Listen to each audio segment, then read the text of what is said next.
भारताच्या दक्षिण किनारपट्टीजवळ फेंगल चक्रीवादळाचा महाराष्ट्राला देखील फटका बसण्याची शक्यता आहे। 6 डिसेंबरपर्यंत राज्याच्या विविध भागांमध्ये पावसाचा अंदाज हवामान विभागाने वर्तवला। राज्यामध्ये 3 डिसेंबरला सिंधुदुर्ग, कोल्हापूर, सांगली, सोलापूर, धाराशिव या परिसरामध्ये मध्यम ते हलक्या स्वरूपाचा पाऊस पडण्याची शक्यता आहे। फेंगल हे चक्रीवादळ येत्या 24 तासात आणखी तीव्र होण्याची भीती हवामान विभागाने वर्तवली आहे। त्यामुळे पिकांची काळजी घेण्याचे आवाहन हवामान तज्ञांकडून करण्यात येत आहे। त्यामुळे पिकांची काळजी घेणे ही तितकंच आवश्यक झालेलं आहे। एकंदरीतच कशा प्रकारे काय आणि कशा प्रकारे कोणत्या भागात किती पावसाचा अंदाज हवामान विभागाने वर्तवलेला आहे त्यावर एक नजर टाकूया।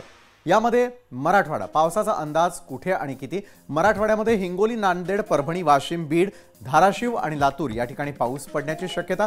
विदर्भातही यवतमाळ, नागपूर, बुलढाणा, जालना या ठिकाणी पावसाचा इशारा देण्यात आलेला आहे। पश्चिम महाराष्ट्रामध्ये सातारा, सांगली, सोलापूर, अहमदनगर आणि उत्तर महाराष्ट्रात नाशिक, निफाड, मालेगाव आणि जळगाव या ठिकाणी पावसाची हजेरी लागू शकते।